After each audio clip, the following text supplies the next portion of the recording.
Je ne crois pas que les femmes ne soient que émotionnelles et les hommes ne soient que logiques. Nous sommes tous les deux des créatures émotionnelles. Mais, les hommes grandissent en apprenant qu'ils sont responsables de leurs émotions, de leurs paroles et de leurs actions. Ils savent qu'ils peuvent être frappés physiquement ou mentalement par la vie à tout moment. Les femmes, elles, n'ont pas cette froideur-là parce qu'elles n'y sont pas confrontées. Je veux dire qu'elles ne vivent pas les difficultés par lesquelles passent les hommes, surtout en termes de relations, parce que ce ne sont pas elles qui doivent chasser, ce sont elles qui passent le temps à choisir. Elles s'asseyent en attendant que la vie se déroule pour elles. Voilà pourquoi les hommes sont moins dans les nuages que les femmes. To get queen treatment, you first have to believe that you're a queen. And what does a queen do? Well, she has high standards for herself. Si tu veux manifester une relation où tu es traitée comme une princesse, alors tu dois toi-même te traiter comme une reine. Tu dois arriver dans l'énergie où tu te gâtes et tu te priorises tellement que tu n'as besoin de personne d'autre que toi-même. Si quelqu'un arrive dans ta vie, c'est uniquement un bonus. Un homme est un chasseur et il aime le challenge. En restant centré sur toi-même, en respectant tes exigences et tes standards, tu deviens une énigme pour lui. Don't be with women and complain about their high standards when they aren't even high at all. Just say that you cannot afford to meet them, and that's okay. But stay in your lane. Like, you guys always act like this is so shocking. Yeah. This is not shocking. If you ask me out and you're a millionaire, I'll say yes. Oh, if you're a millionaire.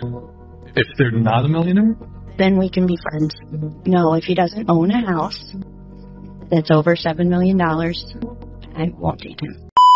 Alors, moi je n'ai pas de souci avec les conseils, sauf qu'on veut aussi voir ce que vous faites en retour. Ça sera aussi bien de voir des TikTok sur comment traiter son homme comme un roi. La femme moderne, on va l'appeler comme ça, est en train de perdre la tête, de perdre le nord, parce qu'elle non seulement se fait mal conseiller, mais on l'a enfermée dans un cocon où on la caresse dans le sens du poil, où on lui dit que ce n'est jamais de sa faute, que c'est la faute des autres. Résultat, elle ne se remet pas en question. On lui répète sans cesse qu'elle vaut plus que ce qu'elle est vraiment, qu'elle mérite plus que ce qu'elle a en ce moment, et donc c'est pour cette raison qu'elle devrait se vendre telle une pierre précieuse à celui qui aura les moyens de l'acheter et de l'entretenir. Voilà le souci avec la femme moderne. On lui ment, la société lui ment pour l'enfermer dans ce cocon-là, dans le seul et unique but de mettre en déroute la jante masculine et d'alimenter l'éloignement, la bataille, la séparation entre les sexes. Avant de continuer, si le contenu vous plaît, n'hésitez pas à liker, à partager la vidéo et à vous abonner. Mais surtout à regarder jusqu'à la fin pour saisir l'entièreté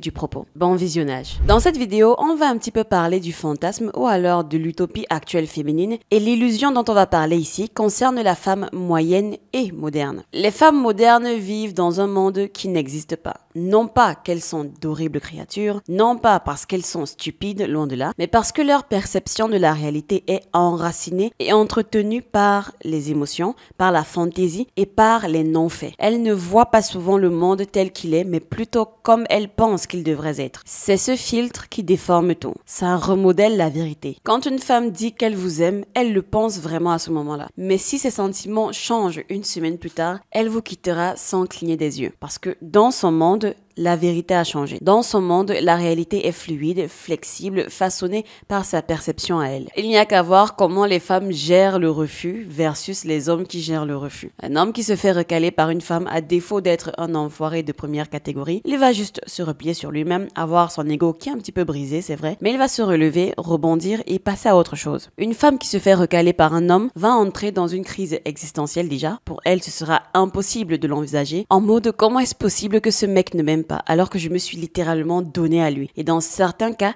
elle va se dire que non, je l'aurais plutôt à l'usure. Je vais juste rester autour de lui et attendre le bon moment, ou alors lui faire comprendre réellement que je suis celle-là dont il a besoin. D'aucuns me diront que oui, certains hommes utilisent aussi cette astuce, cette technique. N'empêche, elle est beaucoup plus flagrante chez les femmes parce qu'elles n'ont pas l'habitude de se prendre des refus. Elles vivent dans un monde d'interprétation, et dans ce monde, la vérité de mardi pourrait être la trahison de jeudi, et pour elles n'ont aucune responsabilité à cet égard. C'est pourquoi tant d'hommes restent sans voix lorsque une femme les ghost, les trompe ou met soudainement fin à une relation qui semblait parfaitement bien. Parce que dans son monde, tout a du sens. Vous pouvez lui expliquer les faits, lui montrer les preuves, lui rappeler la réalité, mais cela n'aura aucune importance, car dans son monde, ce qu'elle ressent fait loi. On le voit dans la façon dont elle tombe amoureuse, ou alors dans la façon dont elle se met même à détester quelqu'un. Elles construisent des châteaux dans leurs esprits avant même d'avoir appris votre nom de famille. C'est beau, seulement à ce stade, ce n'est pas de l'amour, c'est une projection émotionnelle. Souvent, elles ne tombent pas toujours amoureuses de l'homme, elles tombent amoureuses d'une histoire, d'une image, d'une possibilité. J'avais carrément dans mes contacts une amie à moi qui était amoureuse de l'amour, pour vous dire à quel point la base n'était pas du tout solide. Et quand la réalité commence à s'imposer, quand elle vous voit comme un être humain imparfait au lieu du fantasme qu'elle a construit dans sa tête, c'est là que la désillusion s'installe, c'est là que le retrait commence et que vous vous demandez où est passée en fait cette femme affectueuse et passionnée. C'est pourquoi les femmes disent souvent des choses qui, sur le papier, ne font pas sens. Je veux un homme fort qui montre ses sentiments. Je veux un provider qui ne se soucie pas de l'argent mais qui m'accorde tout son temps. Je veux un leader qui se laisse diriger. Ce sont des contradictions, mais elles sont émotionnellement valables, car pour elles, si elles le veulent, si elles le pensent, c'est que ça fait sens. Elles ne recherchent pas de cohérence logique, elles recherchent un sentiment, une ambiance, un frisson émotionnel. Et au moment où cette ambiance disparaît, son histoire change, ses besoins changent, ses attentes changent. Non pas parce qu'elle est calculatrice, mais parce que sa réalité est construite sur une base en constante évolution. Et à qui la faute? Je vous laisse deviner. Les médias sociaux, car ils ont rendu ce monde imaginaire encore plus dangereux. Parce que les femmes sont désormais bombardées d'images de vie parfaite, de couples parfaits, d'hommes parfaits. Il y a même cette espèce de trend au niveau des commentaires que vous verrez souvent. Elles vont commenter en disant « Si mon mec n'est pas comme cet homme, alors je n'en veux pas ». Parce que au lieu d'apprécier l'homme réel qui est en face d'elle, elle le compare à un fantasme, à des filtres, à des clips de 10 secondes, à des histoires qui ne sont pas réelles. Et elle commence à croire que tout ce qui n'est pas parfait est un échec. Si vous ne lui envoyez pas des textos comme un poète, si vous ne vous montrez pas comme un milliardaire et si vous ne l'aimez pas comme un personnage de comédie romantique, alors vous n'en faites pas assez. Majority of women are absolutely delusional. They are. They're delusional because they believe that there's this special man specifically for them. Yes. That will worship the ground that she walk on for eternity and not see any other woman besides her and not have any sexual desire for another woman outside of her and give her all of his money and all of his attention to her. In time. If you ask women what they rank themselves, 9 times out of 10, they're going to say they a 10. They think that they are the best option for every man that they've ever been with. Women are delusional. Because you have a kitty cat does not make you the prize.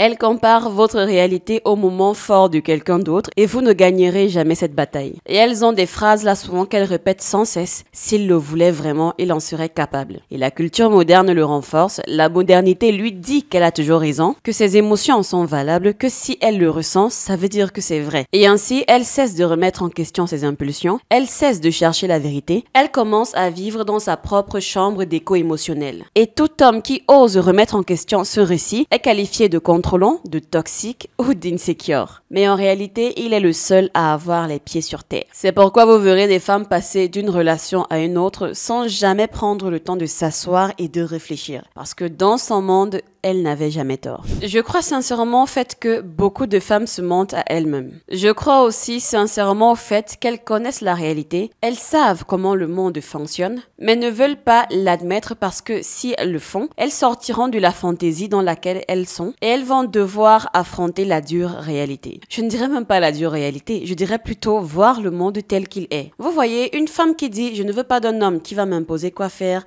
qui va me dire ceci, cela, qui va vouloir contrôler la relation, etc. » Mais à la réalité, si vous écoutez un petit peu l'autre discours qu'elles tendent souvent à mettre sur la table, c'est qu'elles veulent aussi des hommes qui contrôlent, qui dirigent et qui organisent tout. Elles ne veulent pas des hommes qui n'ont pas d'opinion en mode « ouais bébé, on va où ?» et au mec de répondre « je ne sais pas, toi choisis ».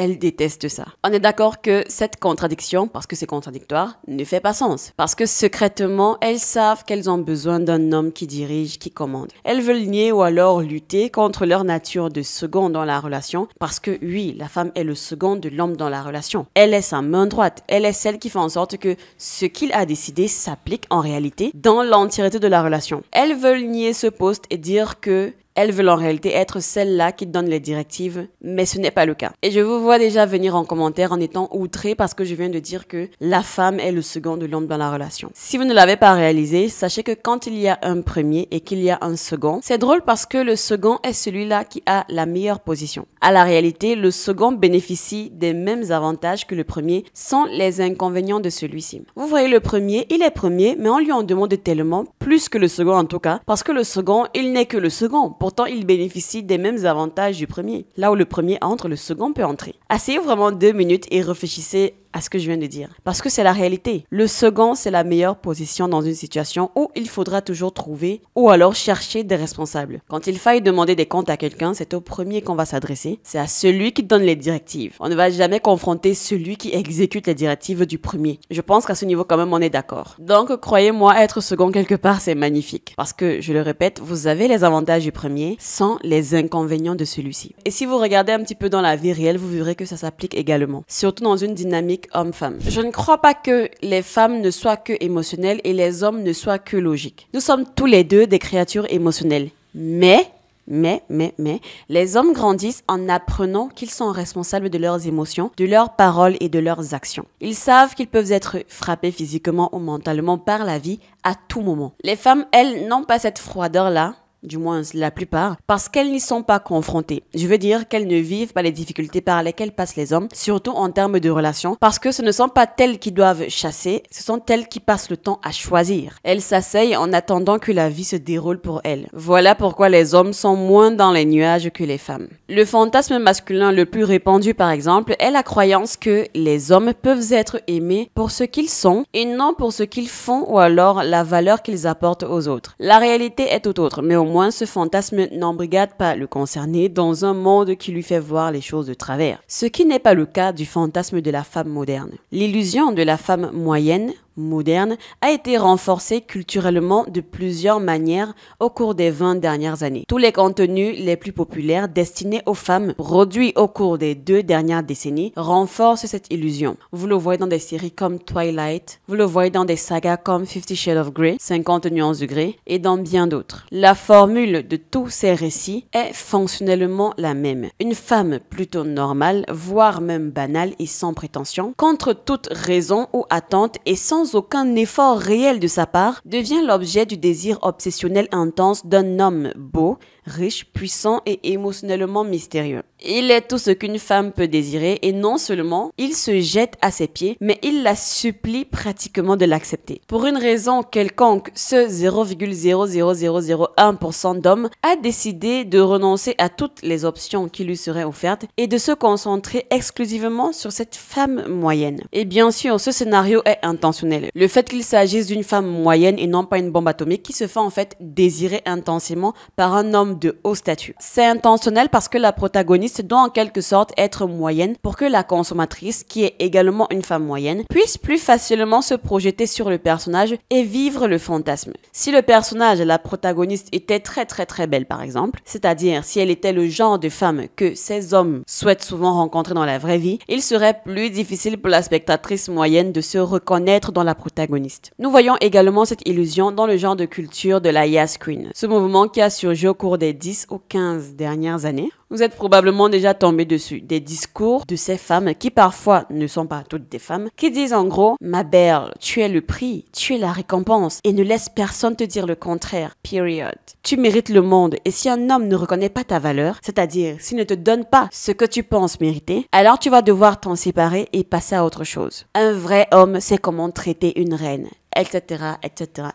Maintenant, ce qui s'est passé, c'est que la grande majorité des femmes qui, par définition, sont moyennes, croient maintenant qu'elles méritent un homme nettement au-dessus de la moyenne. Il n'y a absolument aucun fondement réel à cette croyance, ce qui en fait une illusion particulièrement féminine. En général, il faut savoir que les relations se forment lorsque des biens inégaux de valeurs comparables sont échangés. Si la proposition de valeur est trop disparate, aucune relation ne se forme. Et nous savons qu'en général, les gens ont tendance à coucher et à sortir avec des personnes ayant une valeur et une attractivité sexuelle comparable. En sciences sociales, ce phénomène s'appelle des rencontres assortatives. C'est en fait un mode d'appareillage dans lequel les individus choisissent des partenaires qui leur ressemblent par certaines caractéristiques plutôt que de sélectionner un partenaire au hasard. Cette similitude peut être basée sur des traits physiques, des caractéristiques sociales ou d'autres phénotypes. Et malgré le fait que nous attribuons normalement des valeurs différentes aux hommes et aux femmes, nous ne voyons jamais des 8 sur 10 avec des 3 sur 10, à moins qu'il ne s'agisse en fait d'une sorte de relation d'exploitation malhonnête. Parce que même dans des relations de type sugar daddy, ils sont tout de même à égalité ou presque, parce que la sugar baby est sexy, chose qu'il recherche et qu'il estime que c'est une haute valeur, et lui il est riche, chose qu'elle recherche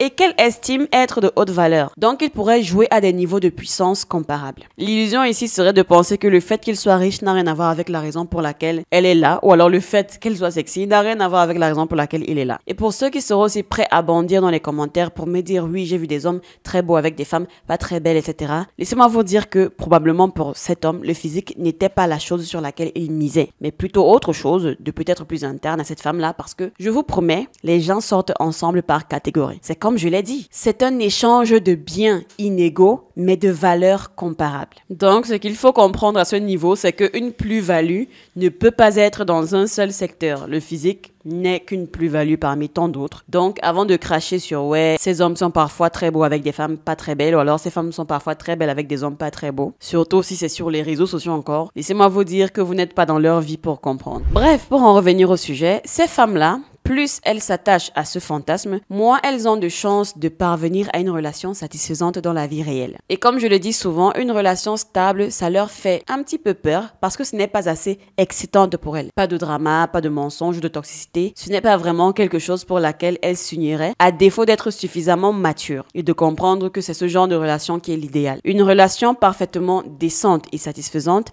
n'est pas très sexy ou excitante avec des ascenseurs émotionnels à tout va, mais une telle relation ne serait-elle pas meilleure que pas de relation du tout? Et c'est la question non rhétorique qui est posée chaque jour sur le marché sexuel et de l'attractivité. Est-il préférable d'être seul que d'enfin se poser? Je serais tentée ici de prendre un exemple, mais je suis certain que tous ceux qui m'écoutent ou qui me suivent ont déjà fait cette expérience ou alors ont déjà été témoins d'une situation où une femme semble toute moyenne, elle n'a rien d'extra, mais c'est pas pour autant qu'elle n'est pas intéressante, mais elle va juger ou alors noter un homme qui est tout aussi moyen comme elle, bien en dessous de la moyenne. Ça veut dire cet homme et cette femme, les deux sont des 6, mais la femme va estimer être une 8 et l'homme en face d'elle à ses yeux sera un 4 voire même un 3. Et je ne parle pas uniquement en termes de beauté physique, il y a l'intelligence, le charisme, l'intelligence émotionnelle, etc. Donc c'est tous ces aspects ensemble qui feront de cette personne un 6 par exemple. Et vous verrez que cette femme qui est un 6 va rejeter son vis-à-vis masculin qui est aussi un 6 et dire qu'elle se réserve pour un homme qui sera minimum un 8. Je dis bien minimum. Qu'on se mette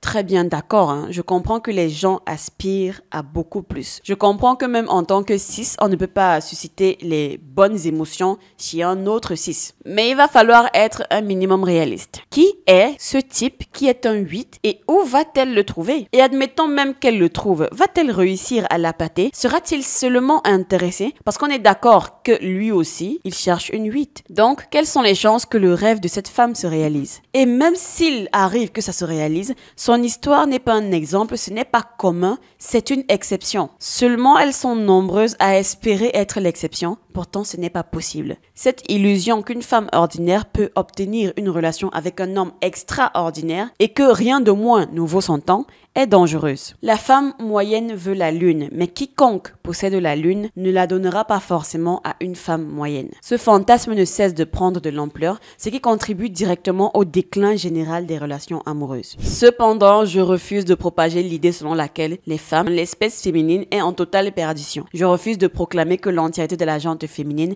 est ajoutée à cause des fléaux que nous observons depuis un certain nombre d'années. Ce serait être trop radical et beaucoup trop idiot de faire ce genre de conclusion. Mais si mon discours est autant sévère qu'on dirait certains, c'est parce qu'on ne peut pas régler un problème qu'on refuse de voir ou alors qu'on masque. Et aujourd'hui, une partie du mal-être féminin et par ricochet celui masculin provient justement de cette dissociation entre les attentes nourries par la culture populaire, films, réseaux sociaux, discours féministes mal digérés et les réalités concrètes de la vie, des relations et du fonctionnement humain. D'un point de vue psychologique, cette désillusion naît souvent d'un idéalisme non confronté au réel, d'un refus d'assumer les conséquences de ses choix ou encore d'un déni du rôle actif que chacun joue dans sa propre trajectoire. Et socialement, on entretient ce cercle vicieux en valorisant sans cesse des modèles de vie irréalistes où l'homme idéal est à la fois riche, vulnérable, parfait, communicant, mais aussi totalement dévoué, tout en laissant bien sûr la femme croire qu'elle n'a rien à offrir d'autre que son existence. La première solution déjà, c'est de se reconnecter avec le réel, de s'interroger, savoir ce que représente vraiment être une femme pour son partenaire. Qu'est-ce qu'on a à offrir en tant que femme à son partenaire? Et est-ce que ce que j'attends des autres, je serais moi-même capable de le donner en retour? Parce que c'est là qu'est le problème. Avoir des attentes, c'est bien, mais qu'est-ce qu'on donne en retour? De valable, je veux dire. Parce que exister, ce n'est pas une raison suffisante.